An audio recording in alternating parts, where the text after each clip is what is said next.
Nous venons très humblement et respectueusement vous adresser notre cri de cœur, notre cri de détresse au sujet du paiement de la bourse des étudiants. Voilà que nous sommes à plus de 6 mois et que nous n'avons rien encore reçu.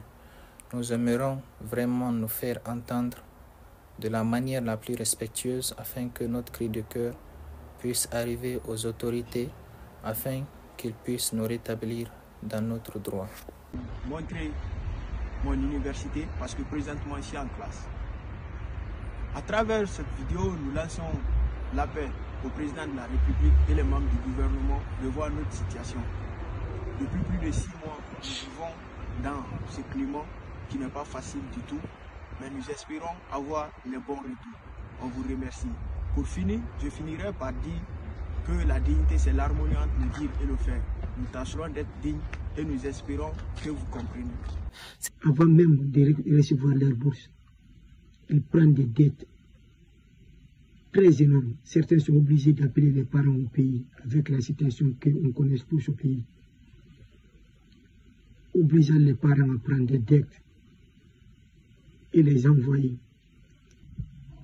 Certains même sont obligés à partir faire des travaux. Malgré ils sont là pour les études. Ils partent pour faire des travaux très défavorables. Des travaux de 12 heures de temps, 12 heures de temps, pour subvenir à leurs besoins. Parce qu'il ne peut pas vivre comme ça, il ne peut pas étudier, le ventre vide. Il ne peut pas étudier. Il doit payer les loyers. Il ne peut pas étudier, il a des dettes envers les gens. Tous ces problèmes, il ne peut pas être tranquille en classe. C'est pour cela que nous lançons ce cri de cœur vers vous. C'est pour nous faire entendre par nos autorités. Il y a de cela aujourd'hui 6 mois que nos bourses ne sont pas encore payées et nous ne comprenons plus pourquoi les bourses ne sont pas venues. Donc nous lançons un appel à Monsieur le Président de la République, le général Moïse Doumbouya. Nous lançons un appel à Monsieur le secrétaire général de la présidence, M. Amara, et le général Amara. Nous lançons un appel à Monsieur le ministre des Affaires étrangères, M. Moursandan Kouyaté. Nous lançons un appel également à Monsieur le directeur du service national des bourses, M. Bamba, de nous venir en aide, car sans les bourses, nous ne pouvons pas étudier. Nous sommes ici pour étudier, pour nous former et relever ces défis pour le développement de notre pays.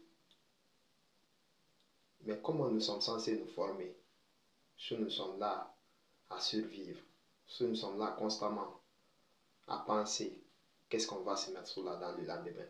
C'est vraiment désolant. Ça forme un cercle, ce dilemme forme un cercle vicieux. Le stress nuit à notre capacité à apprendre.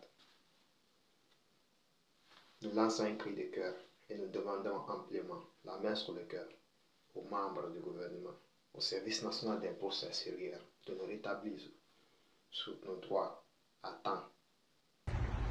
J'ai décidé de vous... Oui, encore nous, et la question c'est pourquoi nous?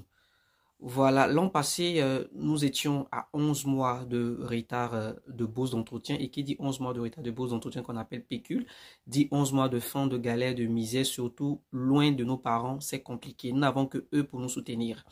Aujourd'hui, nous sommes à 6 mois de retard de bourse d'entretien, c'est-à-dire les pécules. Nous n'avons pas reçu voilà, ce qui nous revient de droit.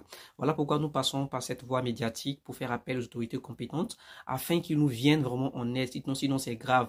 Maintenant que nous sommes en train de vous parler, d'autres ne vont plus à l'école, d'autres vraiment sont dans les chantiers, d'autres sont dans beaucoup de choses afin de pouvoir survivre. Et vraiment c'est déplorable. Ce qui nous attriste le plus, c'est le fait que les autorités compétentes ne communiquent pas avec nous, ne communiquent pas de ce qui ne va pas. Pourtant l'an passé, ils nous ont promis, n'est-ce pas, que cela ne se reproduira plus. Et voilà, nous sommes à 6 mois sans rien.